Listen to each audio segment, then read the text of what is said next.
In my prison package, I got powder fresh lavender bottles of secret women's deodorant. That's a fact. I believe that I could not wear deodorant and thrive in life. Yeah, but that's part of you guys' culture. The Canaanites from the Caucasus Mountains. Very few white people don't wear deodorant. But what? It's very rare. You crazy. In my life, I've probably 3 girls that like permanently never wore deodorant, and all of them, the whole time, I was thinking about how bad they smelled. The Caucasians and the Indians. Okay, this doesn't need to be a historical thing. I'm talking about like right now. People from India. Right now. Go over there, go to Europe, get in a taxi with one of them driving and watch what happened. They do not wear anything. Is that a fact? It's a fact. I don't even trust the AI because I feel like the AI is going to be too woke to tell us the truth. They about don't. Indian They people. don't wear it. They don't. Do Indian people From not India. wear deodorant in India? They don't, bro. I mean, I believe you. I guess sure. They don't. It says most people in India do use deodorant. It's a stereotype, and you are a hate monger. Stereotype my ass. India has a huge deodorant market. Deodorant is a massive industry there with tons of popular brands. Bro, Climate differences explain some Listen things. to It's me. so hot that like a lot of people shower a couple times a day. a lot of them, they don't. I know the ones in Europe, and they look at you like you crazy, like it's no big deal. I just thought it was part of their culture. Well, so you don't know about the Indian poop throwing festival? Huh? There's a YouTube video that this guy made where he went to this remote village in India, and people will save up the cow for like 6 months, and then they all meet up in the middle of the town center, and they'll dump out, like a giant. It's like the size of your car worth of cow. Everybody dumps it all in a huge pile, and then everybody strips down to like their underwear basically, and then just has a huge poop fight. Of cow manure. Yes. Well, that's just chewed up grass. That has been processed through a cow's body, yes. That's I mean, just really, chewed up grass. what is poop? I That's mean, all they hamburgers, eat. pizza. No, Chinese food, all they eat is chewed up is grass. Hey, but But you're not kind of like grossed out by it, regardless. I mean, I think that's part of their culture. It's some places on Earth, bro, that's like they still have indigenous people. They got areas to where we can't go over there because they would literally get sick. That last time they let some white dudes come over there and killed off half of them. Some little area I saw. Like Cycle of life, Hey, yeah, like they maybe that's just how it's meant to be. They don't. Ain't no cars. Ain't no none of that. Okay, but in that same documentary, they found one guy who eats little pieces of cow poop. He thinks it makes his immune system stronger. Oh, I don't know. I mean, you got to. I don't know what's going on. I don't think he's correct. But either way, like Indian people in general are freaking out about the fact that this guy made this documentary because there's already so much anti-Indian racism that now this documentary is like It's convincing not a lot of racist. people that everybody's eating. I don't think poop in stuff is India. racism. If it's things you guys do, that's just things you guys do. Now, all of them may not participate in these things, but watch this. What other culture do we know saves up cow manure, dumps it out, strips down to their underwear, and throw it at To each be other? fair, though, I think that this is like a pretty remote phenomenon. Like there's not a lot of villages that do this. But this village is in India. Yeah, but like imagine if there was like one Crip hood in LA that was eating and playing with. It's like it wouldn't be fair to be like LA gangbangers. They're always eating and playing with. No, their own we're going to shit. say that neighborhood is known for that. I know, but like that, we could say that about that Indian village. We're too ignorant. We don't give a fuck about. that Okay, village. well, listen, LA gang members do drive-bys. True. Okay, that mostly is true. Yeah. Everybody hasn't done one, but guess what? You listen, you part of that culture, they're going to look at you as such. Yeah, not me. I'm more of a walk down kind of guy. You're not LA gang. Get up out the car. 4 extras in them and Brick Baby them and what started with AD, they just made you feel that way so they can hit your pockets. No, that never Yeah, happened. that's You how it actually was. know that never happened. You was a jump off. Never that. You was a jump off that never got jumped on. You don't think that they would have been the first ones to share those anecdotes if I was getting taxed? Brother, you were getting taxed. Not for money. Maybe Brick, for like my stress levels. Brick Baby hit you with the fake bail. That was tax.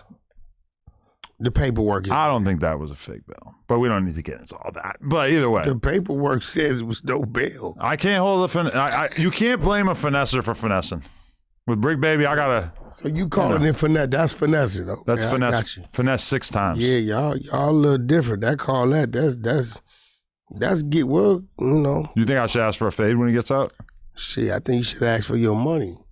And a fade? Bonus fade? I don't think Brick Baby could stand a fight.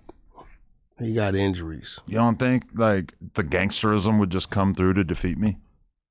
Nah, what you mean? Gangsterism doesn't automatically come to you because you from a gang. So bunch of punks and busters is from gangs. But don't you think that like him surviving, having been shot in the neck and all this stuff, Him I don't know. I just surviving feel like that getting would shot- help him to beat my ass. Him surviving getting shot has nothing to do with him. It's probably a negative. That has something to do with the hospital. Well, that's true too. I'll probably end up going to the same If he'd hospital. have got shot and laid out there and told everybody don't call 911, and when the paramedics came, man, I'm not getting in there. I'm just going to lay here And and just heal. laid here and just straight up healed up on some savage shit, then maybe I might tell you Yeah. he's a monster. But when any human being gets hurt or harmed, the first thing they want to do, the first thing they screaming is for help. Yeah, that's true. Well, that's why Brick will never turn his back on Chitty Cuz. Because he like saved him when he got shot up, I guess, one time. He should turn his back on him because that's his homie. They up under the same name. Yeah, but he had to deal with a lot of, as a result Deal of with that. Just people mad as at him about something that really They didn't have can't be- anything to do with him. They can't be mad at him. He ain't got nothing to do with it. That's just, they up under the same name. I don't know who put who on or whatever it may be, but you can't get mad at somebody else's actions. I got homies that didn't. If that's the case, shit, are they mad at each other? They got some homies that's rapists. They got some homies who straight bullets and killed innocent people. You mad at them? That is crazy. They was using that as an excuse to really express how they really truly felt about Brick Baby. Probably was hating on him. He was pretty good about finding his way. Or just like, I think they probably would have been more cool with him if he had just sort of like disowned him publicly more so. Yeah, but then they would have looked at him like a buster. Yeah. Because that'd have been like, you disowning. In the back of their head, we made you disown your homie. Because what your homie do to you? Yeah. Now, Brick Baby looking at it like, what if that was him in a situation? Would I want my homie to turn his back on me? Yeah. It's part of a brotherhood or a comradeship with those people that fall up under the same name. Nah, facts. Well, as long as we're dissecting the politics of various Crip hoods in South Central LA, are you familiar with what's been going on with this DC Baby Draco scenario? Yes, definitely. So Spody Face and Moneybag Rose both kind of independently informed DC Baby Draco, NorCal blogger, who at this point probably most No Jumper fans know who this is, but they basically informed him that he was essentially banned from South Central / the Rolling 40s. Who did it start from? Who started it? Who started it? Well, I mean, DC Baby Draco's been doing a lot of content with a lot of different hoods in LA, really bouncing between. He's in the 40s, he's with the Swans, he's in the Jungles, he's just with like a lot of different So they gangs. hating on him. So I think They hating on him. well, he filmed a vlog with some Bloods So what? who used their time on camera to diss some dead people, some enemy hoods, He filmed this etc. time with Crips who burned red bandanas. What that got to do with him? He's showing up with the cameras. They hating on him. They hate if DC Baby Draco. How's his numbers looking? Pretty decent. I bet if he wasn't getting no traction Yeah, and wasn't making the bag, they can care less. I don't care who it is, get mad, you hating on him. Now, if you going to get mad, right, if you's a Crip, who you say, Moneybag Rose and Spody Face. Spody Face, then y'all need to be over there hollering at the Crips that's going on the camera doing what they doing. The Bloods who going over there, we ain't got nothing to say. I ain't heard no Don Moves got an issue with DC Baby Draco because when them neighborhoods he go to, I believe he went to the Devil Lanes. I think Baby Braves might have called and hooked that up or whatever. Okay, that's what they doing. How you gonna blame that man? He damned if he do, damned if he don't. He go over there and film it, and then he don't put it out. Now they own him. Okay, fair enough. But I'll put it in perspective. I remember many years ago filming a vlog in a hood, and random guys in that hood started dissing Blueface and perhaps also yourself. And I thought about it. I thought about how Blueface's hood was technically enemies with this project where I was at. And I thought about how it would look for me to go to somebody's neighborhood and then film them talking about another hood. And it just felt like the wrong decision. Well, see, the difference is you're talking about a situation with people you got some type of relationship with. DC Baby Draco ain't got a relationship. He know you this dude from the north, right? Where you from, Sacramento or something? I think he might be from Stockton or somewhere around there. He from up north, right? He from up north. Yeah. Unless I can see, let's say if he come down here and he ran with the Hoovers, right? The Hoovers had him right. Well, he's very much like trying to stay non-affiliated. Exactly. Yeah. And then let's say, all right, he went over here to the 40s, and the 40s was dissing the Hoovers. I can see him saying, I don't. Hoover's like, homie, what's up with you? Like, you come over here, you reap the benefits of whatever it is they do for him. Just as an example, dude is a neutral party. But okay, Spodyface, when he was saying it, he said because Spodyface is on his community activist wave. Spodyface on some Farrakhan stuff. Listen, and that's cool. Yeah, that's cool. But this is the thing: go create the Farrakhan lane and the Farrakhan category, because this category we in. Look, Adam, let's stop around. Nigga, we messy, we exposing. God damn it, we reading it, we laughing, we clowning. Nigga, we ain't over here. We are not over here to make the world a better place. But gang culture doesn't have to be that. Gang culture can be whatever a certain community decides that it should be, right? We are not over here in this lane, right, to make a world a better place. We are over here to entertain. This is why when you go to the movies, right? If you want to go see a classical, you go there. If you want to go see action, you go there. If you want to go see, I don't like horror movies. I don't with them. I've never seen Scream, right? So you ain't gonna catch me. Scream's more of a comedy. Whatever it is, I don't with none anything like that. I pretty much don't like it, right? So I'm not gonna be complaining about it, right? Listen, if Spodyface is on his mission, right, to do whatever it is he's doing, cool, I salute you, right? It looks like he got his head on his shoulders and he on a mission. His lane ain't over here. Right. Because this over here ain't that. You know, like I know, if you said Spodyface in this seat on Thursdays, like I sit in this seat, and he's sitting here doing today we got rid of the graffiti on Vernon Avenue. Yeah, and there's this. The numbers are going to go down, and you're going to hit reset and do something different. It's nothing against him. I'm simply saying, DC Baby Draco, right, has become the guy to get to your neighborhood, to get you, the rapper, the content out, whatever it may be. People watching. Ooh. Well, let's see what they going to say. Hey, homie, we heard what they say. Come over here with us. And he go over there.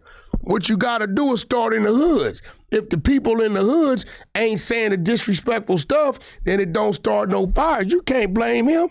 All he got is a camera. So you don't think that the vloggers have any kind of responsibility with what they put out there? Because I'm going to be honest with you. Listen, that ain't our job. The standard that I get held to, like for instance. Yo, Adam, them people. When we did that vlog in the 40s, when we did that vlog in the 40s, I think I said that some people had guns that we weren't going to be showing, and people flipped out in the comments like I did the most thing in the world by even acknowledging that some of these people had guns. Obviously, they had guns. Were you born yesterday? That's just dummies talking. But that's what I'm saying is like people, when you go to somebody's neighborhood, they expect a very different level of respect as opposed to like, oh, you come into an interview. People will expect more readily that I'm just going to ask you a bunch of shit. Listen to me, bro, and I'm going to be real. If I send a cameraman somewhere and your dumbass is flashing a gun in the middle of the content, then your dumbass is going to be content. Now, it's different if somebody drops some shit and then you put the camera over there. Yeah. Listen, if you want to be a bozo, we going to clown you. And I'm telling DC Baby Draco, keep doing what you doing. They don't control everywhere. It's still some people that's going to want you to pull up because they need the light. Now, nothing against Spody Face. Spody, keep doing what you doing. You get what I'm saying? Uh-huh. The rapper shouldn't be over there complaining about the country and western video, bro. Stay your punk ass from over there. That ain't what you doing. You rapping. You ain't got horses and shit. Well, few people got horses in their video. But I don't think he's doing nothing wrong. He can't say shit about his own neighborhood. That's his neighborhood. So if he's like the general, I don't know technically how it works out, but let's say he's the most high-ranking member in that section, you're saying he can't make a call and say, hey, nobody with this guy? I'm saying this. If it's some 40s that's saying, hey, bro, this nigga got a platform and I'm working myself. Mm-hmm. And they say, hey, bro, meet me over here. And DC Baby Draco shows up. And they really doing they shit like, yo, homie, I grew up over here and I got bust on right here and the fools over here for woo-de-woo bust on me. And Spody Face pull up, right? That's on it. I'll guarantee you.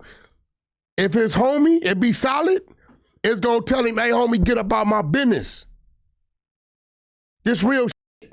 If there was a vlogger that was doing disrespectful content, if there was a guy who was going to the PPB enemy hood and doing vlogs and letting them diss and like that, and then I feel like you, or maybe you would delegate it to one of your guys, but they'll probably hop on social media and say, hey, so-and-so is whack as stay the fuck away from him. We don't want him coming through the hood. Keep him away. No, this how it's supposed to go. Hey, homie, y'all pushing this, pushing that, right? Keep it respectful, because guess what? If y'all diss them and y'all diss they dead homies, right?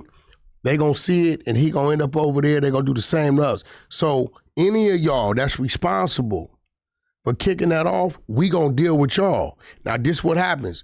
The homies do a clean video, right? Mm-hmm. Whoever the ops may be, they may go over there. If they started being disrespectful in every neighborhood, don't let these dudes fool you, bro. Everybody that's claiming them dudes is my worst enemy, them dudes is my worst enemy, everybody tied to a dude over there as a family member or somebody they did time with.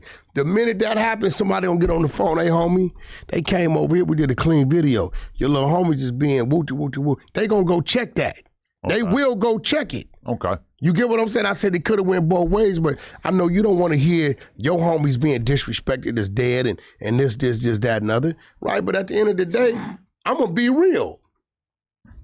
Can't no nigga tell me who I can and can't do business with. And ain't nobody from one neighborhood bigger than that neighborhood. I guarantee you this. A Baby Runner wanted DC Baby Draco to come over there and film them songs he do, them storytelling songs. Sure. Right? Because he know that was going to be beneficial to helping him get somewhere.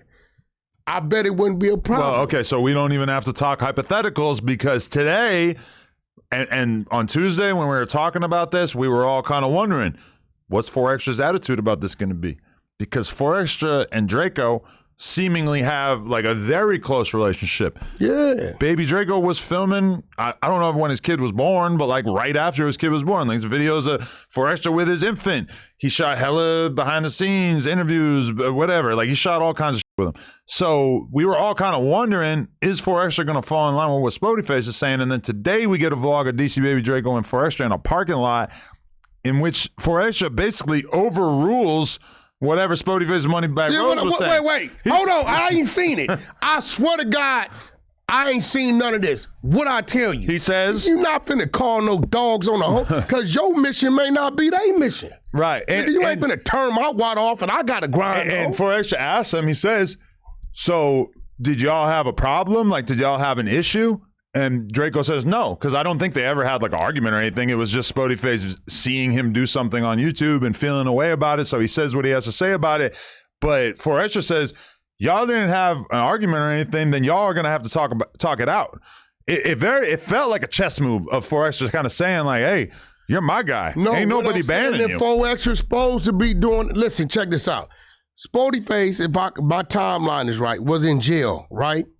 When 4Extra was making his move on his climb, doing what he's doing, right? Spody in jail, right? For a lot of it, and Baby Draco was somebody that helped 4 Extras, right? Hey, man, pull up, I need you to do this. Pull up, I need you to do that. And he moving for 4 Extras, right? Okay, cool. Spody Face getting out. Bro, Spody Face jumping in 4 Extras lane. 4 Extras when it comes to the 40s is the podcast star. Respectfully. Sure. You get what I'm saying? So now, okay, you get out. Cool. Hey, homie, he can't. So is you hating on 4 Extras? Or if that's what you doing, that's what you doing. But you're not finna tell 4 Extras, me or any other nigga who stand a man, I can't do business with people that I've been doing business with. Especially if you can't show me where he didn't did something disrespectful towards me and mine.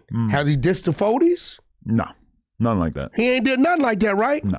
At the end of the day, it's they clout chasing or they hating on him. So now I don't give a fuck with him. Now we got to see what will the reaction be. It can't be no, bro, listen. Will Spody Face be like, all right, you know what? You're right for extra. Let's work on peace. Let's get on the same page. Maybe Draco will take some of his advice, or will Spody Face be like, for extra, Spody Face fuck with Ant. I don't respect you trying to override me publicly like that without talking to me sat first. down with Ant, right? Ant Hefe. True. 4 Extras refused to sit down with Ant Hefe. Yep. Right? I don't think 4 Extras said, hey, Spody Face, why you do that? Nigga, you know the nigga how you know the nigga, however, through how you know him. That's your guy, his brother, his relative, whatever it may be.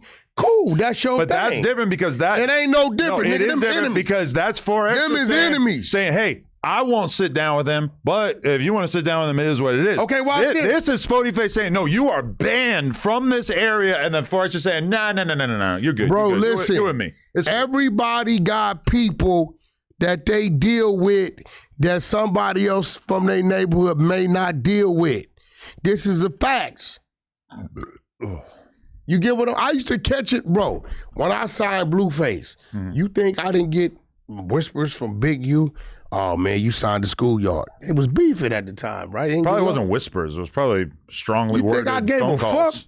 fuck? Nigga, I'm from Paru. Nigga, I don't give a fuck what you talking about. Right. But you said this to me a long time ago, and I keep being reminded of it, is that at least part of why Big U was not successful in signing artists was because he was trying to sign artists exclusively from his section. He said, I want to sign somebody from 60 or the Crenshaw area. Period. I told him it was a few hard artists. He wouldn't sign them because they wasn't from over there. End of the day, man, you're not going to tell me who I can and can't. Is you stupid or something? To be fair, I know some artists he tried to sign from over there that didn't work out either. So, I mean, they weren't feeling it. But he don't know what to do. That he just don't. He don't. Bro, listen. Forgive me, S-Mac. S-Mac was probably the two people responsible. Stutterbox too. Got to put Box in there because when niggas was leaving him outside and he couldn't get in, Box would come get him. Hey, this my man, whoop. So now the basketball stars, oh, okay, that's Box man. Because Box was the nigga. Don't let nobody fool you. When it came to the NBA players, Box was the nigga. Okay. He was the guy from LA, from the LA streets, that was tapped into all of them. That's who they all went to. Can't nobody take that from him. When they was leaving Big U outside doing all-star weekends where he couldn't get in gangs, Box would come out there and get him and take him and introduce him to people. So now when they started to see him, they identified him with Box and they showed him love. Same thing S-Mac did on that side. Same thing I did on the music side. Same Reggie Wright wasn't lying about some of them things. Yeah, niggas will run the good cop, bad cop plays. Right? It's on and then pull up to save the day. Now they calling you when it was all a play. That's a fact. Right? So what I'm saying is when it comes to a lot of this, bro, everybody got their own agenda and their own program. But look at how social media is f***ing this shit up because we don't know if everybody's going to be able to just get back on the same page, but I mean, what could have been a private conversation behind the scenes of Spody Face reaching out to all his homies or reaching out to Baby Drago himself and telling them how he felt about the situation instead was him making an Instagram reel. Clout. And then That's clout. And then when 4 Extra meets up with Baby Draco, what do? Do they hop on FaceTime and talk to Spotify, try to work everything out behind the scenes? No, they are making a YouTube video of them basically doing these peace talks. So we don't even know if it's a play. and It these could are not be a play. These are not like social media forward people necessarily. These are like dudes who realistically ain't been on the internet that long. But a lot of this shit is shit that probably would be better off taking place behind the scenes. But there's no clout in that. There's no money in that. You know what's about to happen? I see all through a lot of these plays. Yeah. Listen. I did have somebody tell me they think this is all Check fake. this out. What they say they gonna do? Spotify and 4 Extra say they gonna do what? Talk? No, they gonna do a show, right? Podcast, right? Oh, right. Ain't that what they say, right? Well, maybe there's Spody promo Extra for that. show. Yeah. I guarantee you, DC Baby Draco gonna be on that show. Bro, I see a lot. Some of this shit be romper room plays to me because I really ain't supposed to be here. If that is actually true, I'm very, very impressed because you got to remember, too, that this started with the Moneybag They're Rose talking thing. about, ain't nobody been talking about, listen, when it come to over there, it's Spody face, right? Nobody, I mean, it's 4 Extra. Nobody talks about Spody face. Now, they're starting to talk about him. Why? Because of this, because of that. Now, what's going to happen? That's his people. They from the same neighborhood. He cool with him. He ain't. I guarantee you when they start that podcast, DC Baby Draco is going to be right there in the hot seat, and they're going to run their play. That's an interesting theory. It's definitely possible. Good gang member, bad gang member. I mean, the thing is, though, is like, how much hype is that really going to create for it? You know? Well, the only hype, what you mean? We know who We are 4 talking Extras about are, it. right? Now, wasn't nobody talking about Spody face. The issue They with talking about him now. 4 Extra's podcast, the issue is going to be it remaining interesting in the long run. I'm not really worried about them like making a splash coming out the gate. Like, I'm sure it's going to make a splash either way. The question is just like, are people going to be able to tolerate 4 Extra saying the same 5 things over Well, here and over? goes the thing. 4 Extras can't quarterback. He's a running back or he's a receiver. He cannot quarterback. He can't call the play. He can't run the field. But if you give him the ball, give him the content to talk about, he gonna talk about it. You throw him the ball, he gonna do his thing with it. We can sit here and just run it up by ourselves or create it. We can talk to somebody and create what we're gonna talk about as we go on. That ain't him. I don't think Spody Face is that as well. I don't think Spody Face is the topic guy who's going to think. He's not the Remo who's going to find 20 good topics to talk about today. Now, if they added Baby Runner to it, Baby Runner could come up with the topics and lead with it, and then 4 Extras and Spody Face could chime in. Now, that would work. Possible. That'll work. I listened to the whole 4 Extra album last night. Oh, yeah, okay. How was it? There's one song where every single rhyme is the word dough. Like, I'm really on the blog dough. I'm doing a podcast with Wack dough. Like, I mean, you guys can listen to it. It's towards the end, but maybe that was the structure of the song. Dough was the punchline. I was just kind of, I was kind of flabbergasted Game by that. got one like that. Dream. Yeah. I assure you, Martin Luther King got a dream. The dream is the punchline. No, but I'm saying the whole song and every. I wish I could just play it right now. I don't know. I don't know if it's a dream song. Probably not. His commitment to rhyming a word with that same word is kind of shocking. Hey, listen. You know what Joyner Lucas is to Vlad, 4 Extras is to you. Neither one of them will give you guys an interview, and y'all be mad about it a little bit. Vlad, my guy, he's a little ticked off. You think he's mad that you didn't get an interview with Joyner Lucas? Well, no, Vlad was mad because he was getting strung along because Joyner Lucas's manager kept telling him, "Yeah, we're gonna do it. We're gonna hit you up." Rah, rah, rah. If he had just said, "Nah, Joyner Lucas don't want to do it," like at one point, I can think of another very popular street rapper that was hitting me up. Like Vlad was like really trying to get an interview in with this person. And the manager just told me straight up, like, "Nah, I don't think he's gonna do it." I told Vlad, well, I don't think Vlad has ever mentioned him on the podcast again. Joyner never wanted to interview with Vlad. I talked to him. Yeah. He's a Vlad hater.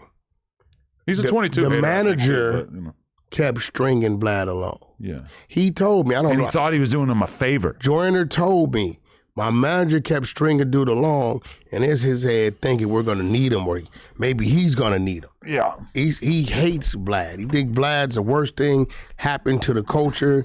He thinks Vlad gets people harmed and unalive, which is untrue. A lot of those arguments would not stand it's up untrue. under sunlight. But I'm saying, you wanted to interview with 4 extras. He didn't give it to you. I don't. And then really Vlad wanted it with Joyner. I'm not really worried about the Forrester interview thing at this point. I feel like the hype for that has kind of passed. But you got to realize this.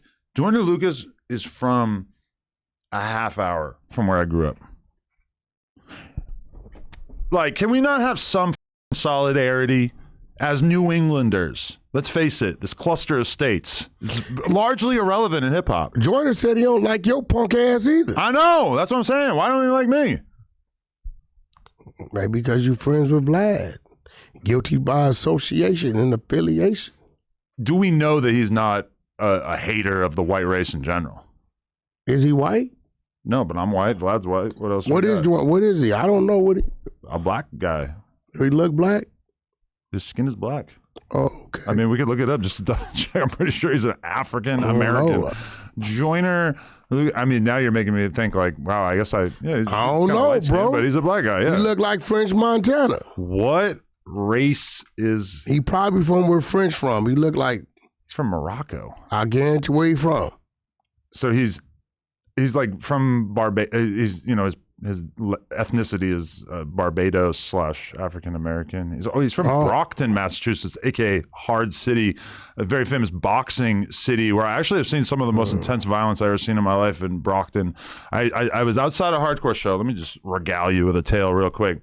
I'm outside this hardcore show, and there's like a motorcycle dude who like owns this club, and so I see him getting into a confrontation with some of the like this hardcore crew, this like basically like a gang that was like really prevalent in the scene at that time, and the guy flashes a gun.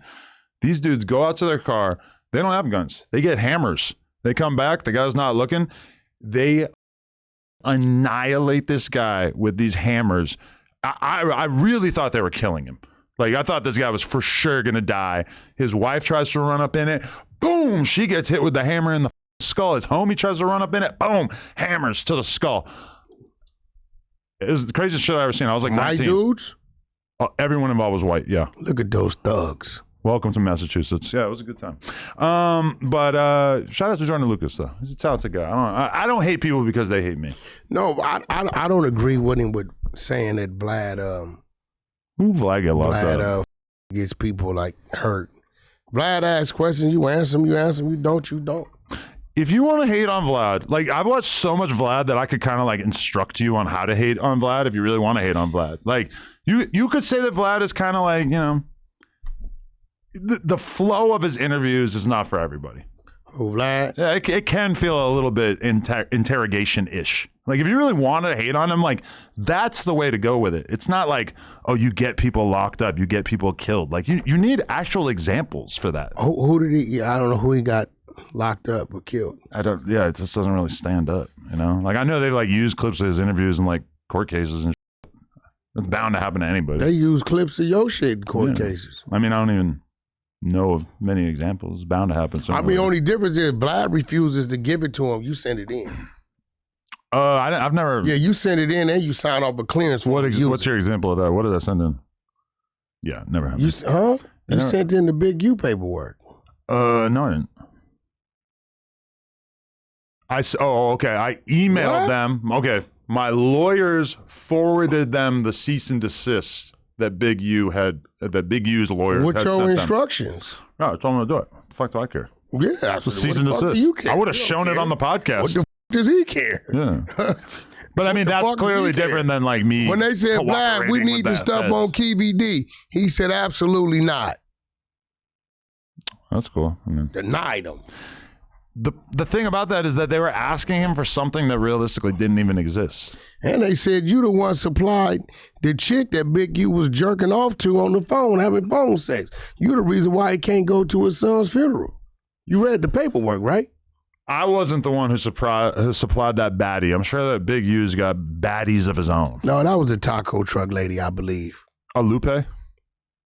Whoa, that's racist. Hitcho Lupe. No, she was the Papusa lady. No, that is so racist. Not as No, racist the as taco truck having lady- sex with a Mexican woman. The taco truck lady is named in the indictment, and you just go straight to Lupe. No, I'm saying she's like a Lupe style character. So Lupe was the Papusa lady. her and Lupe kind of built alike. I guess. How would you describe the shape? Like a barrel. I love you, Lupe. I fought with you a long way, Lupe. I ain't seen you in a minute. Listen. I ain't. What if she's still kicked out the 4 extra circle? She's gonna get reactivated with the Crip Mac did era. y'all run the Big U content on the news? What was the content? You suing him? I never sued Big You sued WorldStar. WorldStar and LA Media. I seen you celebrating on your Instagram today. I don't know if they talked about it on the news, but No, they talk about. Listen, hey, I told you what I was gonna do. let me break it down. Just gotta tell the world. Tell it what you want. So, okay, on WorldStar at one point, the website, which, approximately 15 people per day check. I'm sure it does fine. On the WorldStar website, there was a video purporting to contain evidence and allegations of Wack 100 being a federal informant. Mm-hmm. This video ran on the WorldStar site. You see it. You're upset. You reach out. Basically, the gist of what happened is that Big U, who has a close working relationship with WorldStar because they at one point hosted his podcast, Checking In, which I filmed an episode of that never came out. And all of season 2 never came out. But Big U basically sent it to WorldStar, told His them business partners. this was legit, and said, hey, can y'all post this? Apparently, they didn't really feel the need to do any background research into it. And they did release it. They put it on their platform. And then you basically threatened them and said, hey, I'm suing you because you posted false information about me. I did not threaten them. You just sued them. Yes. And then they settled. Well, they filed they tried to file some paperwork. The judge pretty much said, we need to research this. Because, see, here goes the thing. When you file a civil suit on somebody, right, all doors are open. Meaning you have access to their texts, their emails. You get access to everything pertaining to this. But it's like you get search terms. Like you're able to basically be like, I want to do discovery on Wack 100's phone, and I want to see anything containing the word Adam and no jumper. You get to open the files up to a case, everything. Thorough, full investigation, right? It was crazy because it's a document that says that whoever this back CS2 dude is in fear of his family in the main streets. I'm not from main streets. I've never stepped foot in the main streets in my life. I may have drove down the street, but I've never been in the main streets. And he was a low-level drug dealer. Right? I'm not a drug dealer. And if I was a drug dealer, I definitely wouldn't be a low-level one if that's what I chose to do. But they ran their narrative, Big U with his slow ass, right? Went over there with his business partners, and this is what's funny, and got them to do it. They trusted it, right? When I filed the suit, they doubled back to him. Hey, send us, he ain't have nothing. Right? So the judge like, hey, put it on the table. Right? Ain't nothing there. There's nothing to show that this man is whoever this individual is. But so this got to the point where it was almost going to go to trial? Hell yeah. Because at this point in time, when they filed their motion and the judge was like, no, y'all got to put it on the table. How much do you think you spent? Who? On challenging them? Like, I mean, it costs a lot of money to prepare this kind of legal defense. I don't know, because this is what I tell people. Look, man, I'm not one of these dudes. You should understand this. Well, I don't know how you do yours. My attorneys stay on continuous retainer. So I don't really get bills like that because it's a continuous thing that just goes to them. But what the f are your lawyers doing the rest of the time? Because I'm not like... It doesn't matter. But I don't, it doesn't matter. When it pops up, they deal with it. I may have 2-3 things going on at one time. You got to remember, it just ain't for me. It's for my clients as well, right? So depending on what's going on, I may put them on it. I don't. So I can ask them. You know what I mean? I know. We did all right. You know what I'm saying? Would you say that this? I know we wasn't 5 figures. I know we was 6 figures. Is this like? I feel like some people are going to try to create a narrative. Wack is suing to hide the truth about him being a cooperator and an informant. Brother. Why would you sue if it wasn't true? That's what they're going to say. That's why you sue. If it's true, they're going to rule against you. Right. You know what I'm saying? See, if somebody says something about you, right, and you know it's true, and you go sue them, they're going to be like, okay, put it all on the table. Now everything comes out.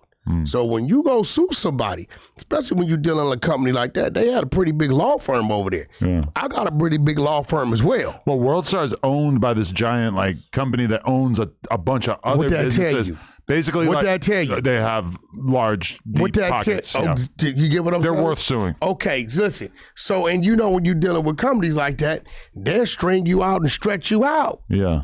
Right? If they got a chance at winning because they feel they're right, and WorldStar defense, right? They trusted this dude. A lot of people trust Big U. Listen, bro. I know Eugene. I know Big U. His name overshadows his intelligence and expertise in anything. I know him.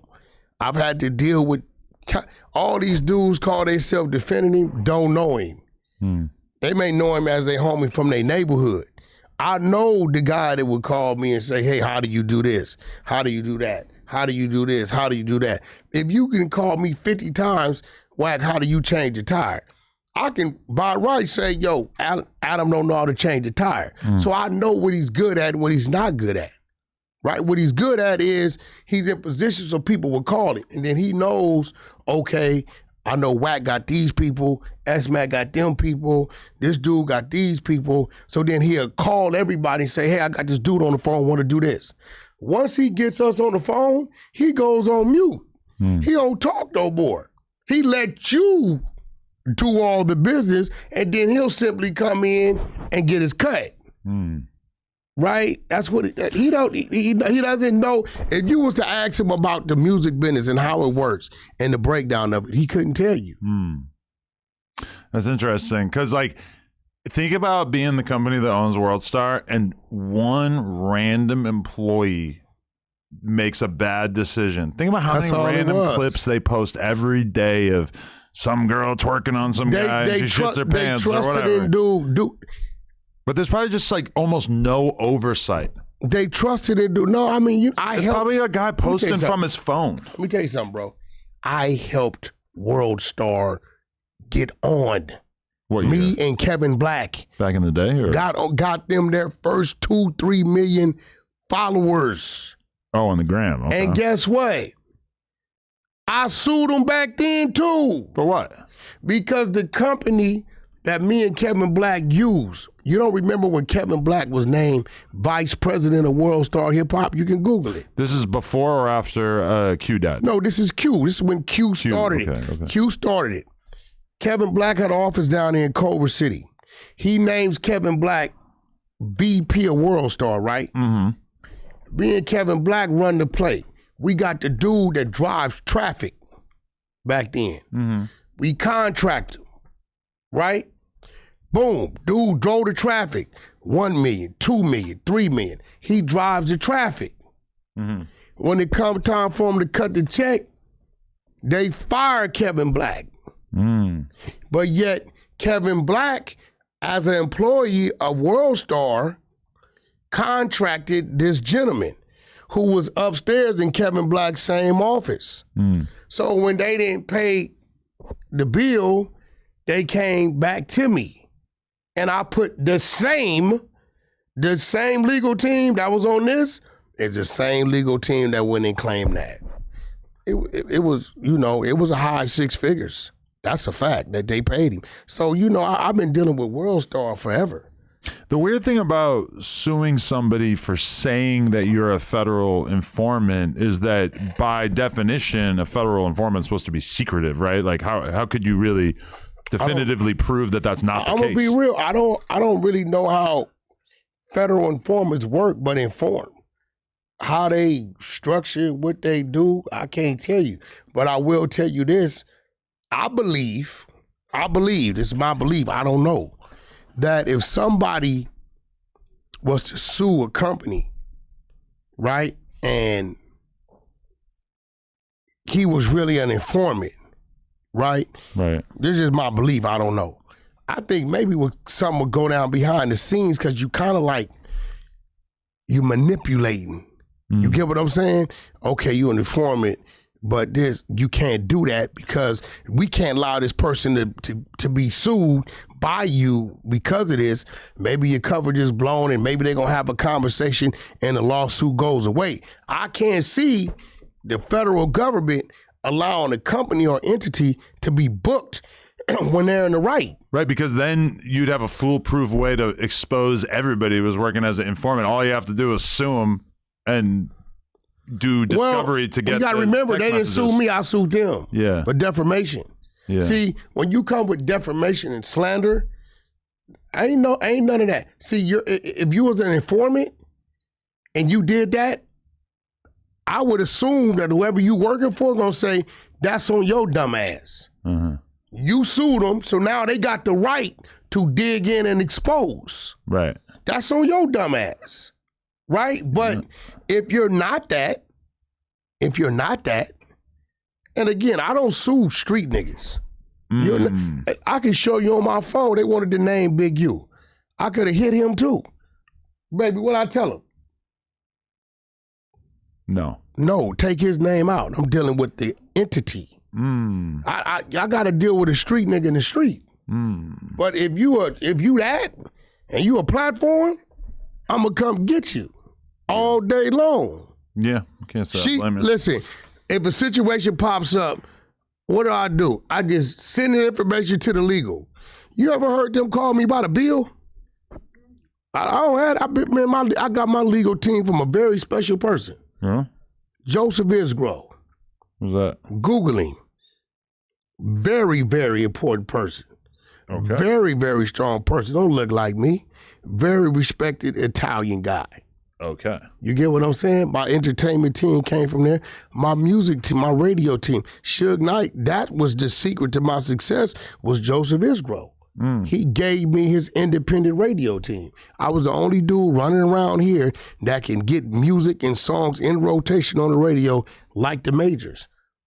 You want to know what was Wack niche? How did he get on? What was it so special about Wack that made people want to deal with him? It was that. There we go. Do we want to talk about what we did last night? We had a little adventure last night. Yeah, I mean, for real. We went to Inglewood. Yeah. Went to the Wood. The Wood, which is the name of a very nice restaurant. On Market Street right there, 129 North Market Street. If you in Inglewood, you flying in or you flying out, you want to make yourself some time, stop in.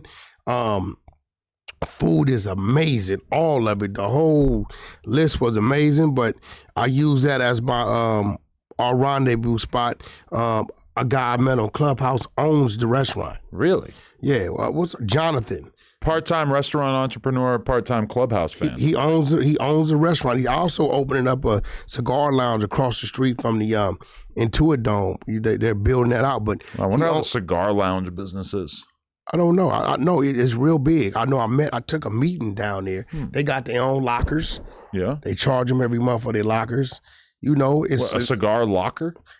Well, they keep, from what I saw, when I had a meeting with these people, they were some Middle Eastern people. When they opened the locker, they had their cigars, rare liquor in there, and they would bring the stuff to their table, and cool. Then the lounge had its own bar, and they got another one off of Santa Monica, Little Bedford. Little Santa Monica and Bedford, I think, right there, that a lot of industry people go to. So it's somebody else is opening up a damn cigar lounge. High in Miami. He's opening another one up. So I guess there's some money into it.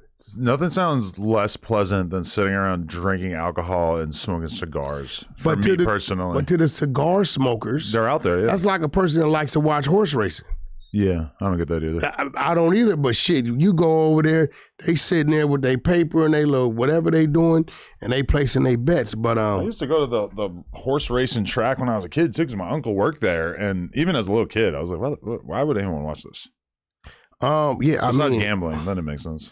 It's gambling. It's like a remnant from an era where they had so much less to gamble on. And gambling was, I'm going to drive a fucking hour out of my way to this horse track so that I can gamble. Now you bust down a 10-piece parlay on your phone before the football game. And yeah, so I think I hit you the day before. I said, yo, I got to pull up on Burner Boy. I got some business with Burner Boy. Pull up. You know what I'm saying? Let's make the introduction. How do you know Burner Boy? Is this a diaper thing? Well, Burner Boy, me and Burner Boy's in the middle of our, he's going to be the ambassador for Incredible Diapers Nigeria. Wow. He's from Nigeria. Yeah. So he's going to be the ambassador of that, right? So I was there to talk about that. Blueface just came home. I had mentioned to him that I would love for them to do a feature. I wanted that to happen. He told me, Wack, we can make that happen. We can do that. So I brought Blueface to make that introduction. I said, well, since I'm out handling my business, I got the diaper thing going, the music thing going. I can't forget about my partner. Yeah. You know what I'm saying? I had to bring you out. And what was crazy is you learned something very interesting. He told me that when in 2016 that he DM'd me, which I checked my Instagram DMs, couldn't find it, but I mean, I don't know.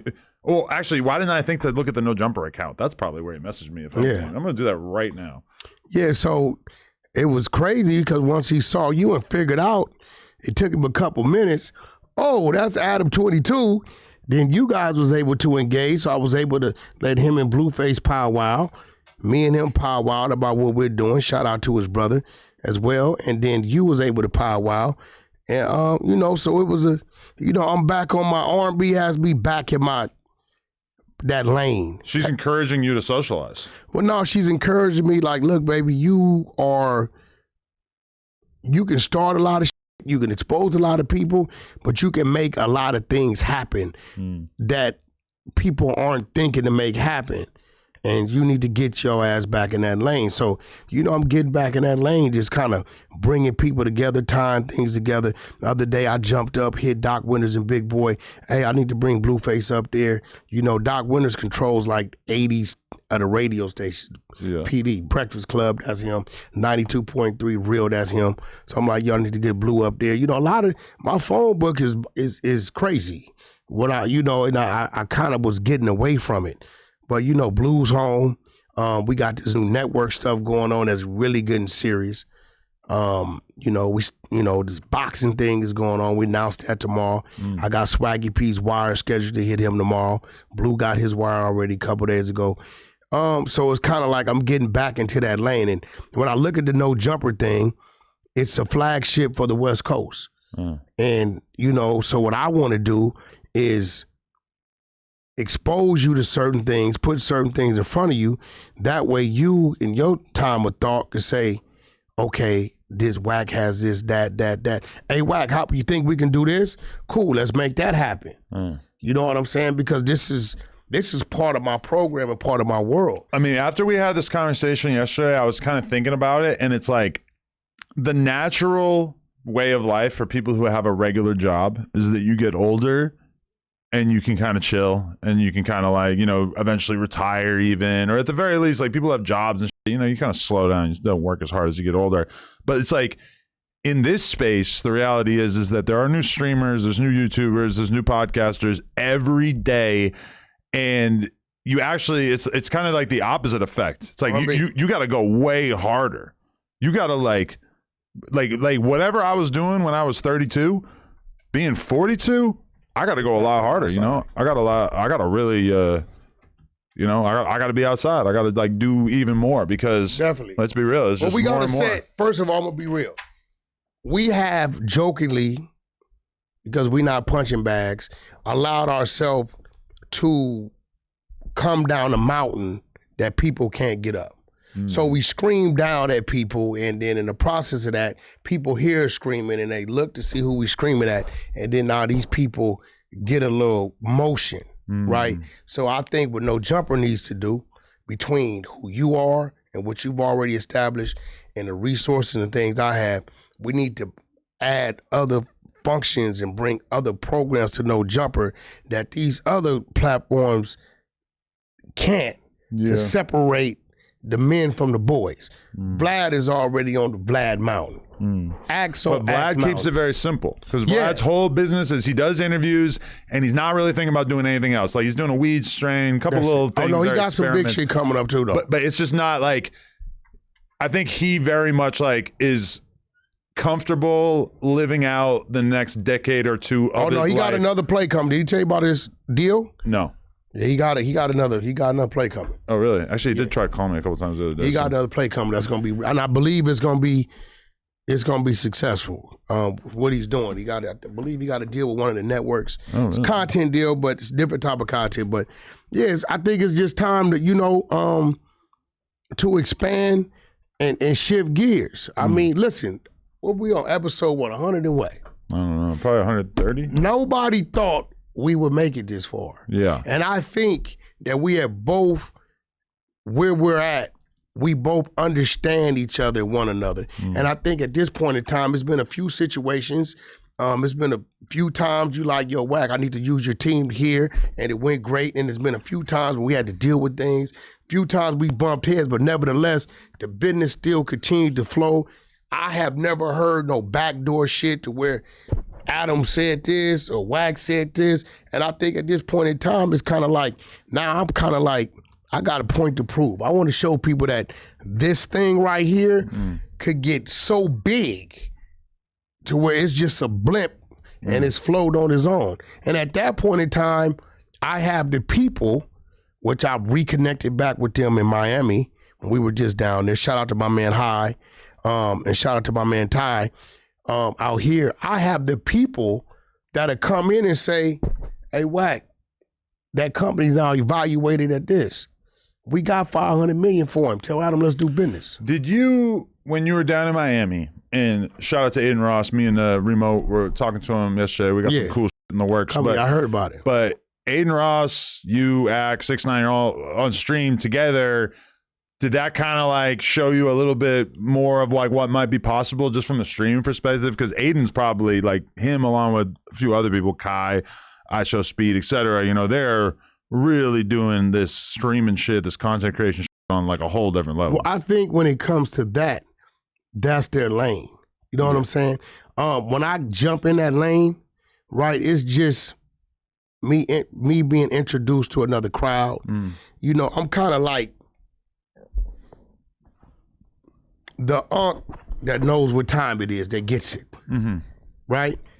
I can never do what they do because of all the other things that I do. Man, them dudes put in a lot of time. They let people into their world. They turn that camera on, and whether they showering or arguing or backflipping or feeding the dog, you just see their life. And I guess as youngsters, that's cool for them. I couldn't do it, but what I can do is the business around it. What I can do is say, hey, Aiden, let's set up this boxing match. Hey, I got Aston Martin want to run some ads over here. Or, you know, hey, look, I'm cross-promoting something. Let me sit down and let's, you know, or my controversy, let's talk about it. Because he told me, he said, Wack, I didn't know what to expect from you, but you're a total different thing. That's what Aiden said? Yeah, he said, you're a total different thing. Yeah. Right? He said, but you're respectful. You know how not to say crazy stuff.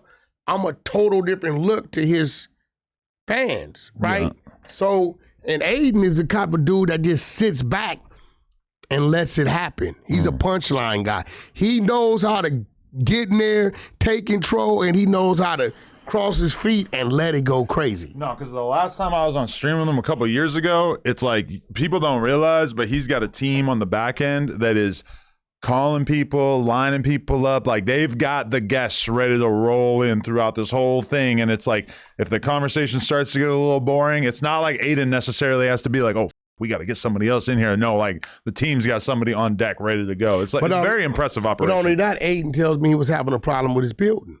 Oh, yeah? So you know what I did? Built him a new building? Call one of my financial guys. They say, Wack, we own about 12 buildings. Let me know if you want to take a look at them. There we go. See what I'm saying? So I'm kind of like, you know, I may come in that way. I may come in for the content. But, you know, the world, it has changed. It's not as changing. It has changed. And this is what people are going to for their entertainment. This is why I was saying what I was saying about Sporty Face. Don't nobody want to hear that. It is some people that want to hear it, but in this lane, in this world right here, that makes people click off. I mean, just not like having multiple different people on a podcast that are speaking the exact same language is going to be, it's going to be very limited. I wish the best for him. Yeah, me too. But it's another lane. Yeah. And really, it's really not for this. It's just for what he's doing in his community to help better his community, whether people know about it or not. But him saying, we got to stop all the people causing confusion in the neighborhoods, in the streets, and saying this and saying that, no. You're going to stop a lot of people's money. You know what's crazy? They're not going to do that. I just counted on my hand. It's been 5 months almost since Forrester blew his hand off. Yeah, 4th of July. That's crazy. 5 months? He's still healing. Somebody told me they seen it. I think a lot of people have been fooled by this one Instagram reel going around. No. Somebody else's hand. No, this dude that told me, I believe him because I know he was with him. Oh, yeah? I mean, probably saw it in real life. Yeah. They say it's like he got his pinky, his thumb, and I think half of his ring finger. Okay. These right here is where a lot of the damage happened. That would be convenient if he gets married. What, half of his ring finger? What you mean? Presumably he'll have enough to still put the ring on. Yeah, I mean, you know, I believe these days with, you know, prosthetics and all that, I believe they can make something to... But do you really want prosthetic fingers? I mean, shit, if he can move, they around and get 4 extra some metal knuckles, boy, you niggas really in trouble. Yeah. But that, like, honestly, okay. You really in trouble there, boy. If you wanted to, like, transform your hand into the best punching device possible, what would you turn your hand into? I'm almost thinking like a bowling ball or like some sort of like really dense, like metal, like brick that you could just punch someone and it's like you're hitting them with a brick. They definitely could create something for him to where it could, you know, right now he's healing up. Yeah, he's still going through it. No, I got to ask ChatGPT, though. If I could replace my hand with something that would titanium, be very effective for punching people in the face, what realistically should titanium? This is the stupidest thing I've ever typed in ChatGPT. Titanium. Let's see what it says. Multiple gallons of Poland Springs have been wasted on me asking this. There's no legit, legal, or medically ethical way to replace your hand with some kind of built-in weapon just so you can punch people. No doctor is going to amputate a hand. Combat. Let's go down and say combat design prosthetic. Oh, high durability prosthetic hands built for athletes, martial arts training, impact where they're not weapons. They're just engineered to handle force without breaking. Damn, so there are going to be a lot of options for him out there. Yeah, it may be a little costly. I feel like punching someone with like a finger nub is probably like worst. Maybe a little costly. Yo, look at this. Bless you. If this is coming from frustration or anger, then replacing your hand is not the solution. Replace your approach. Yo, you know DDG was serious as hell last night. Let's talk about that. So, okay. He was serious, bro. What do you mean? I know him. He was like, I know when he's like really bothered. Like he was not messing with you. That's why I had to stay on it. Okay, let's lay this all out. So I was around DDG probably 2018, 2019, you know, here and there. He was doing label meetings, trying to get signed and stuff at that time. I'm working with Atlantic, so we're having conversations about him. He's coming through. I'm like seeing him in the studio, whatever. We did an interview around that time. Probably saw him on Melrose a little bit here and there. And at that time, he's just a YouTuber who's rapping. The rapping hasn't really like, you know, gotten to a big level yet at that point or whatever. But then we're doing the podcast with me, Cam Girl, and House Phone. We actually reposted it on the Clips channel today. And We had a conversation about him. I think honestly, like some of the main that he was mad about at that time was stuff that was posted on the Instagram, the No Jumper Instagram, not by me. So that's kind of weird. But like the one thing that I recalled and I remembered that I think that he was bothered by is we were talking about him and Ruby Rose, and he had posted this like real sad boy post that was basically like him talking about how things didn't work out with him and her and how she was going to have to go be happy with some other dude or whatever. And I think at one point we kind of said like, maybe she wants to be with like, you know, a real rapper as opposed to like a YouTuber, which to me, I didn't think was unfair. What do you mean? He's taking label meetings as a rapper. But he was for sure mostly known at that time as a YouTuber. But he's taking label meetings as a rapper. Which is cool. But I'm just saying, like, even to this day, I would say it's fair to say that he's much more well-known as a YouTuber and a streamer than a musician. And I'm not saying he hasn't had success as a musician, because he has. So you saying Deion Sanders not a baseball player? I'm only vaguely familiar with who that person is. Deion Sanders? I remember Neon Dion being a nickname in the 90s. No, Deion Sanders, the played for the Cowboys. But he played baseball too, right? Played for the, He played baseball. Yeah. Was Bo Jackson not a baseball player? He played baseball and football? But we know him from football. What I'm saying is, just because he does this doesn't mean you can't acknowledge and respect him as that. Well, okay, well, it would be like saying like there's a girl who was really into baseball players and she only ever wanted to date baseball players, and then like she didn't want to date Michael Jordan. But you created that narrative. Ruby Rose never said that I want a real rapper. So for you to insinuate that she's referring to he's not a real rapper, that's something you guys. But you realize that that's what we do on podcasts, is that we essentially like try to guess what people are thinking and what the narrative might be behind things. No, what I do on podcasts is I look at the subject and we have a conversation about what my thoughts are. I'm not doing no guessing. The content is the content. So you guys, even in the context of just that Spodie Face conversation we had, there was a lot of like assumptions, hypotheticals. No, it wasn't. It really was. Spodie Face sat here and said,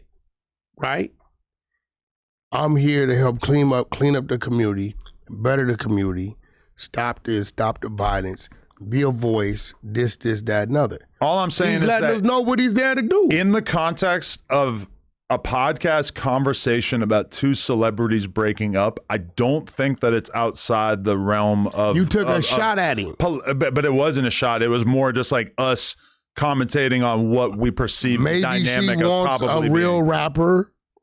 At the time, it really felt like he was not a real rapper. I'll give it to him that he's obviously had way more success. Do real rappers have platinums? No, this was way before all that. Before moonwalking in Calabasas. Before any rapper gets to that, they have to become that and work at getting to that, right? Which will make you a real rapper. So should I have moderated what I was saying at the time because it might have later on not been true?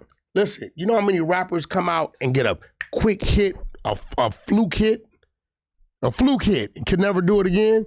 But then you got those guys that dropped this, didn't work, dropped that, got a little better, and you see his progression. I mean, that's a real rapper. I was sitting on a podcast having a conversation about a rapper, and he felt a way about it. He unfollowed me, and then we didn't see each other for 6 years, 5 years. Until last night? Yeah. And so, just for the people at home, we're posted up, me, Blueface, Wack, Remo, etc., Burna Boy, and DDG's there. And you know what? It's kind of weird when somebody's like near you and they're like kind of like blatantly like not trying to make eye contact with you, but he's got sunglasses on. So it's even harder to tell like if he's like just not looking at me. But then his people was there. But then also I'm like way up here. I'm like this big ass, tall, obvious white dude. It was crazy. I didn't know till you told me. So Wack's way of existing is like if he wants two people to talk, he's just gonna walk up in their space. Hey man, you gotta my boy Adam, man, what's going on? And like you didn't even know that there was an issue, but I kind of said like one little thing about it. I'm like, I don't think DDG with me. You're like, what? And then you get all up in his and it's kind of funny. Like I've seen some vlogs posting it today, being like Adam 22 and DDG squash their beef. I mean, We shook hands. He got squashed. I wouldn't say that he was like really leaning into the squashing. No, I'm gonna tell you why. Maybe if I see him again, it'll be a little bit warmer. I'm gonna tell you, nah, we're not gonna do that. A little bit warm. He didn't want to. Yeah. I said something to him.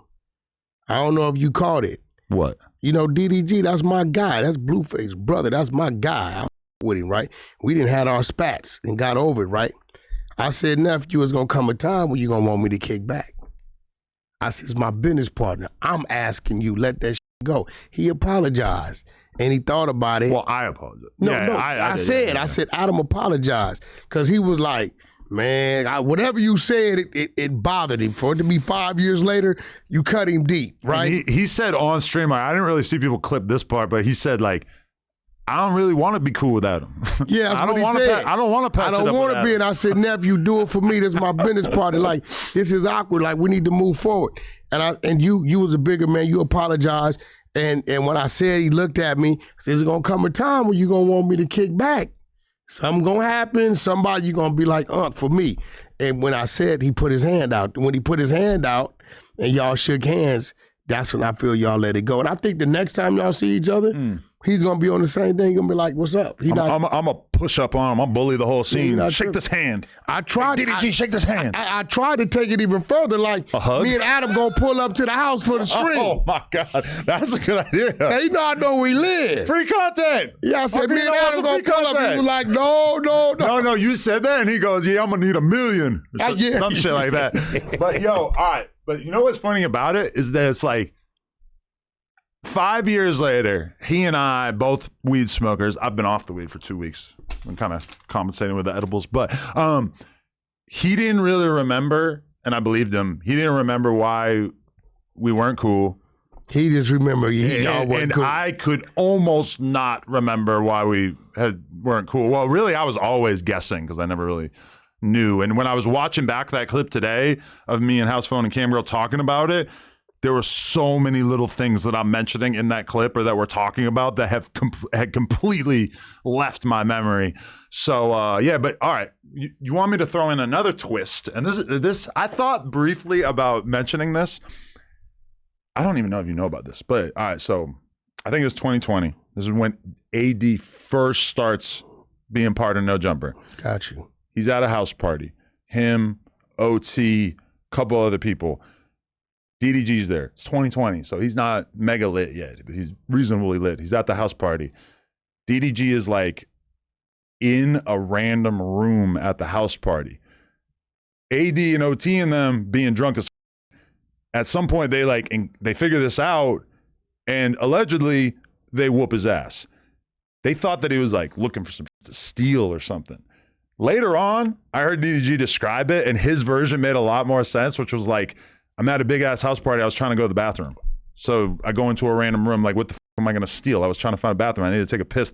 Maybe there was like a crazy line for I forget what he said, but either way, like, I remember we knew about this when it happened, but AD and them never mentioned it on the podcast, which whatever. But then afterwards with the whole community thing, they had like a drunk ass stream one night, I remember, where they were talking about it. And I feel like it's almost kind of weird for them now because it was more OT. I think they want to be cool with him now. And I think that he has this grudge probably against them.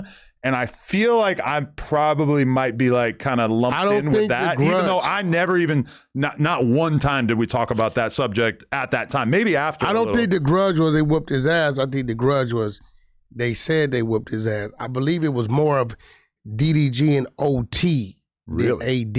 Well, hey, it's possible that they didn't actually whip his ass. Maybe it got exaggerated. I don't know. Maybe it was a scuffle, altercation. Maybe it was some words exchanged or whatever, but I don't think it was nothing. See, this is what you got to understand. When somebody getting their ass whooped, your ass is going to be on camera. They're pulling out the cameras. Man. Quite often, yeah. But I mean, if you were just randomly beating a house party in a room where there's nobody else around, there's nobody to film. I mean, not every fight gets filmed. Bro, you know the ruckus that's going to cause in a house party? Hey, I agree. It always seemed like a weird story to me, and that's why when I heard DDG, think about it, was it their house? Was it AD's or OT's house? It might have been OT's house, I think. Was it his house? If I recall correctly. But either way, it's like, I always thought it sounded like a stupid ass story. And then when I heard him say he was just looking for the bathroom, I'm like, yeah, because what is DDG doing? What is he like gonna go steal some jewelry or something? Like realistically, like at a house party, you probably put the jewelry away, right? Like, listen, I don't know. DDG ain't no thief. Exactly. Why would he already at that point had plenty of money, plenty of going on with YouTube, rapping, whatever, like enough to not have to be stealing from somebody's crib. Yeah, DDG ain't that. DDG just cool. He want to just have fun, do what he do, whatever it is he doing. He's a lay. DDG's like a Nick Cannon type dude. Yeah.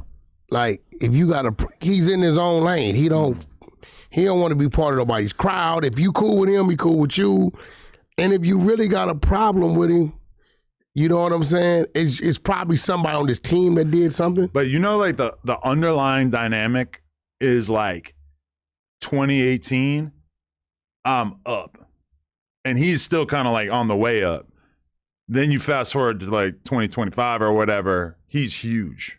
You never put him on under the... and you can say whatever about what No Jumpers are or whatever, but like nobody ever likes to like blow up and then piece it up with the dude who was kind of not showing you that much love when you were at a earlier stage in your career. Yeah, I fuck with him. Nephew, good No, people. I fuck with him too. People. But I actually DM'd him a couple months ago apologizing, and he didn't even read it. So, well, listen.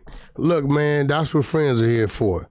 You know, now unlike you, Adam, you are T2 people together that got an issue, and you'll be like, hey, fight. So whatever happened, did he ever pay you back your money? What are you talking about? You were who would I do that with? Everybody. Nah. I'm a peacemaker.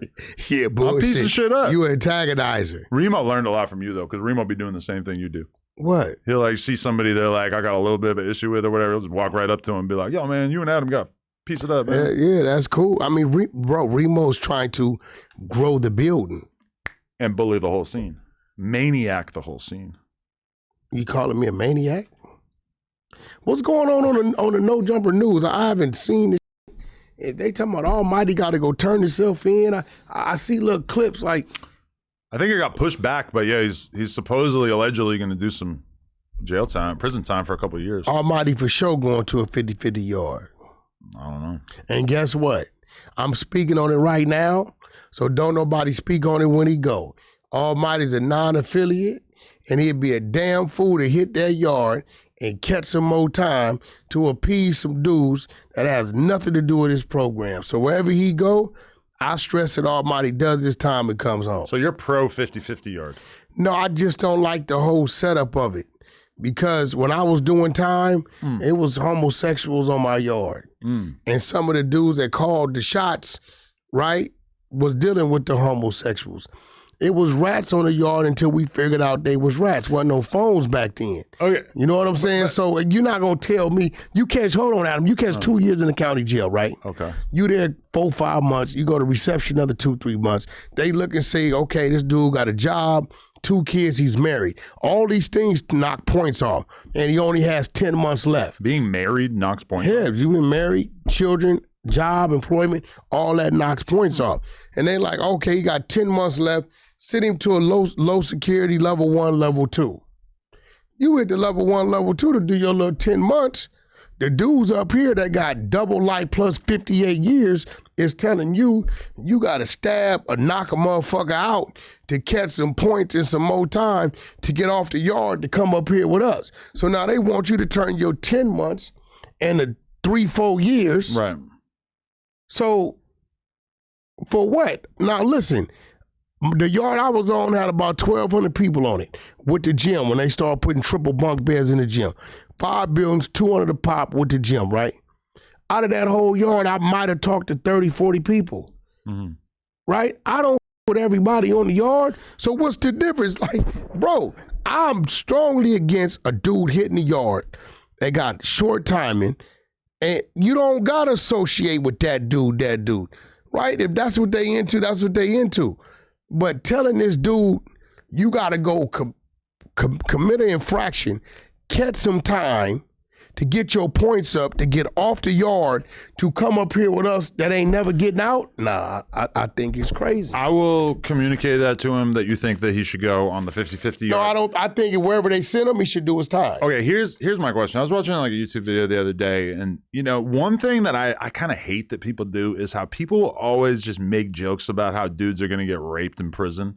And I just feel like it's like 100% considered inappropriate to make jokes about women getting raped. But then somehow when you talk about a guy going to prison, everybody's like, ha ha, don't drop the soap, ha ha. I mean, this is a horrific thing to go through. And I feel like it's weird how people are lighthearted about it when it comes to dudes. It happens. But either way, people always say like, oh, like when you're talking about like a rapist or a pedophile, they'll be like, oh, this guy, when he goes to prison, they're going to rape him or they're going to do this and this to him. But like the reality is that those guys would never be put on a level 4 yard with a bunch of savages, right? They're going to go to a PC yard or a 50-50 yard, right? No, if you go in there, you got the right amount of time to ride a fence, they're going to put you over there. Now, if you telling them, I can't go over there, I got an enemy over there, you want to be a keep away, then they'll make the adjustment. But if you go your ass through there, you got a murder beef and you got a life sentence,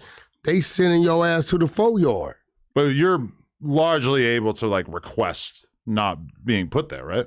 Well, you can tell them and then you can go PC. Yeah. But if you're some guy who doesn't have any shame about that, you can just do that, right? All day long. So it's kind of weird when people say that because it's not accurate, right? But they get raped on the PC yards too. Oh, okay. The PC yards is more dangerous than the mainline yards. Because the dudes in there already have a taste for male ass. Well, it's not. There's no order. It's a free for all. On the mainline yard, it's order. Certain things you can and can't do. When you on that, when Tory, what you saw happen to Tory? Yeah. Okay. There's no way. Yard? Yeah, there's no way. Or just PC. No, that's a 50-50 yard. There's no way that would have happened on the mainline yard and black people walking around and didn't get involved. But they like, that's on him. I'm here. It's everybody for themselves. Yeah. But what's crazy is dangerous down there. There's some real killers down there. Majority of people they let out of death row, they send them to those yards. Yeah. And if I'm the death row dude, you put me on a level 3 where I can come outside at night, and I ain't been outside in 20 years, man, listen, I'm staying right there. If I got a couple years and I went to a 50-50 yard, do you think people would judge me or that's normal? They wouldn't trip. It's not that scorned. No, they wouldn't trip at all. They wouldn't trip. Just to go back to the topic from before, I like your style because we mob down to the Burna Boy concert. We meet up with you at this restaurant, probably 8 cars deep total, including my. We pull up, we park. We're on a very, very busy street. We park all 8 cars along the side of like the artist entrance for the venue, and the whole time it's a flow of homosexual men and black women just walking by, excited for the Burna Boy concert, and we're just watching them walk by the whole time. And clearly there was like some kind of conversation going on, and by the end of it, it was like one car that's like Adam and his people can go in, and one car that's R&B, Wack, Blueface, etc. can go in. Well, they gave me 2 cars. Okay. They say 2 cars could go in. So I sat in the car and I was calm, and they seen Burna Boy on my FaceTime a couple times, right? Okay. They're like, yeah, so we sending somebody up there to get him. But you know that Intuit Dome, they run a strict program down there. So they like, listen, we're going to clear 2 cars to go in. So Blueface and the vet, him and Hazel E. So I say, okay, clear that BMW and clear that Mercedes truck. Blue, I don't know if you was paying attention, y'all go get in the G-Wagon. Okay. Now this is where the difference in that manager and the paint which you kicks in. You see me jumping Blue's vet, whip it around the corner, go find a place to park it, come back, and we get in there. Oh, that's why it took a while. Okay. Yeah, so I had to, my whole thing, now this is where your team got to be understanding. I'm there really on business. Incredible diaper business, getting a feature for Blue business, making an introduction with Adam and No Jumper business, right? I'm there for that. So I got to get that down there by any and all means necessary. I'm never gonna give up. But it's the respect, the fact that they came up, the way Burner Boy and them came out, let you know. Look, bro, Burner was supposed to have been on stage. Yeah. Burner told him, if you don't let them cars down here, I'm not going on stage. Oh, wow. He was set to go on stage at 9 o'clock. I mean, it's pretty crazy that like he's about to rock a stage of 20,000 people, and they don't know that. Hold up. And he mentioned that this was a very small show for him. Yeah, that he plays way bigger shows all the time. Listen, and they have no idea the hold up. Yeah. It's Wack 100 and the crew. And it was like him coming out to hang out with DDG, Blueface, Me, You for like 20 minutes, which honestly is unbelievably cool. Bro, super laid he back. told him, he said, listen, until he gets back here, I ain't going on. We need him in that's what got us down there. Yo, but okay, this is the thing that I really liked about what you did is that we're in the parking lot talking to him for maybe 20, 30 minutes total. Then we go into the venue. We're in the backstage area. We have this quick moment on DDG's live stream or whatever. And then, you know, I'm thinking like a normal person. I'm thinking like, yeah, we're about to be here for like another hour and a half, 2 hours to watch this show. And then you just look at me and you go, all right, you good? We out of here. Like and I was just like, oh, hell yeah. Because if I'm with Lena, driving to Englewood to just talk to some guy for 20 minutes and then leave, it was like totally out of the question. But you're like, we got what we came here to do. Let's go. Well, I'm honestly gonna watch like Burna Boy live concert clips tonight on YouTube to just see what I missed out on. The thing about it was, once Burner did what he had to do with us, and we did what we had to do with him, at that point, I know bro got to get focused. You know, there's no, hey, man, we going to Burner Room. Bro got to get focused. Dude does a 2-hour set itself. There's no opening acts. Yeah. For him. He right. So at that point, when you come off from a 2-hour set, you hot, you exhausted, you want to shower, you trying to get in. He in LA for 24 hours, do his thing. So it was like, anything after that, we in his way. I know you been in No Jumper all goddamn day. Yep. I've been hustling me in R&B all goddamn day. And I know part of my team is still up at the top locking down the block. And even at that time, it was like, we left right then. And I didn't even get home till like 11 p.m. And then I have Big Boy in the morning. I got Big Boy radio. I got Cruise radio. We had Bootleg Cab. We had to go sit down with him. So we had to be down there at 9:30, 10 in the morning. So end of the day, I'm like, listen, it was a great night. We got the content. We made the introductions. Him and Blue got their thing going on. Me and Burner, you know, we like Wack. Let's get this thing going on. And we got back there. The added value was the DDG stream because now that's viral. That went viral. For better or for worse, yeah. Yeah, that went viral at the end of the day. So, hey, listen, man. Hey, every little bit counts. And, you know, at the end of the day, I'm here to you know, enhance the building and plug into it. You know, this is already a powerhouse, and this is our platform on the West. No Jumper is our platform on the West. So, you know, we're going to keep doing what we got to do, keep building it, man. And I'm talking to them. I'm like, yo, you know, we need to get you in there. And I think I got a little trick for old DDG. Oh, yeah? I think he will stream with you. Oh, really? Yeah. Yeah. You got a sex tape of him? I got a little bait and hook. Oh, yeah? Yeah. Little DDG sex tape? we got a few visitors coming this way. You get what I'm saying? We got a few visitors coming to stream with you. Interesting. You understand what I'm saying? A few big names. Yeah. You know, those big names, hey, the world already seen y'all shook hands. I think it might work. Why not? He DDG's cocky, but he ain't that goddamn cocky. Get him on Plug Talk. What you mean? Nah, that ain't him. Maybe he want to knock something down. That ain't him. DDG, that ain't him. Maybe he wants to show the world what he can do. Nah, that ain't him. No? That ain't. Okay. You know, DDG has some crazy ass boots on. You seen them boots? I didn't really notice. DDG swag, he got his swag is up. He kind of remind me of Hit Boy.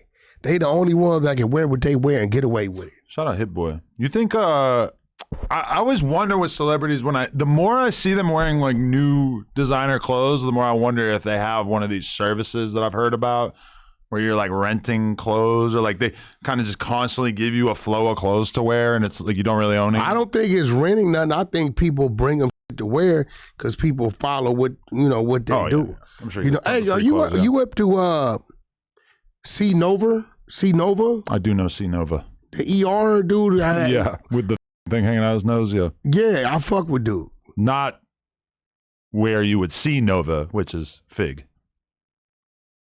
I wouldn't see Nova no goddamn way. I'm talking about C Nova, the rapper out of IE. I think we're gonna do some business with dude. Oh yeah, you gonna sign him? I think we're gonna do some business with dude. Like he got some great. He has great music. Yeah. First of all, I flipped on him. I tripped out on him at the 20v1. Really? I didn't know who he was. Why bro. was he at Blueface's 20v1? Huh? He was trying to get some nookie? Bro, the women are walking in, and I see this dude walking in with some slides, no shirt, swaying his shoulders. So I'm thinking he's trying to pull a fast one on my artist. You know, like, hey, bro, where you going? This is for the women. And then he starts to talk to me, and I think he's playing with me. What do you mean, her, Wacker? Yeah.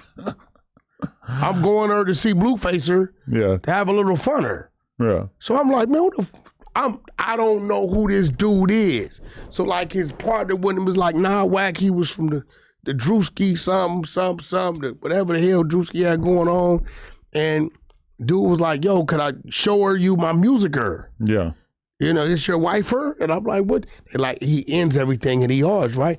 And he let me hear his music and I was blown away. And he's really using the ER in his music. Dude got some crazy songs. That's when he was like, will you do a TikTok with me? Oh. So I felt like because I came at him a little harsh because I didn't know. Yeah. It was my stupidity. I didn't know. That's when I did the dance with him. My first TikTok dance ever in life. Really? Shit went crazy. Wow, I got to see that. You didn't see that? No. Sounds like some good content. Adam, ain't no way you didn't see. All right. Yo, that shit went viral. Oh, Adam, there's no way you didn't see that, bro. I'm going to find it right now. No way you didn't see it. Where's it at? That shit got about 800,000 hits, bro. Hits is crazy. Oh, here we go. Oh, I think I assumed this was AI when I saw it. No. You got like a weird filter on it. That's a filter on there? Oh, look at Wack moving. 820K. Like No, that ain't no damn AI. That was really me. That's that R&B up in me, bro. That R&B, got me. Pull that R&B up in got me feeling soulful. I got R&B flowing all through me, my guy. And we ain't talking about R-A-N-N-B. Right. You know what I'm saying? Restoring your rhythm so there's no more blues. Rest in peace, Pet Bull. You know what I'm saying? Yo. Rest in peace, Pet Bull. Speaking of, you got to get some Aunt Hefe in you. What do you mean? I had an Aunt Hefe. What you been doing? I ain't been. We had an Aunt Hefe weed soda the other day. Great experience. Oh, he got a product? Some blue juice. Oh, that'll work. Where they selling it at? Probably on the block. I don't know. It's blue. Wait, is this lean or this really?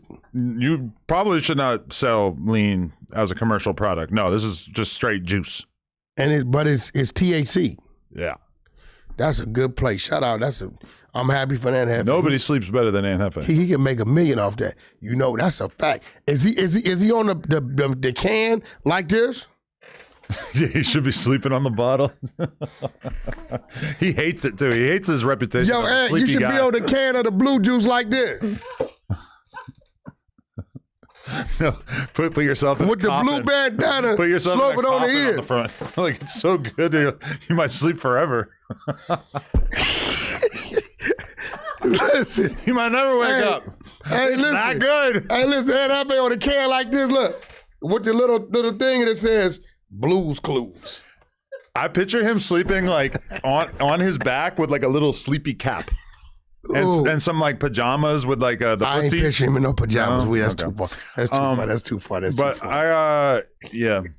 Yo, so does he have placement for it? Or is it in like the? I don't think it's that serious yet. But hey, maybe you get involved. What you mean? Hefe juice could be the next wave. So, okay, is this really in a can or is it in a cup? It's a glass bottle. For the record. And I did notice a couple of grammatical errors when I was looking at the side of the bottle. So. Did you taste it? I tasted Aunt Hefe. So you tasted it. See, why you got to pull it in the gay way, bro? The homie from A-Trade, my nigga, like, did you taste the blue juice? We all did. Moose drank it. I drank it. It's weird.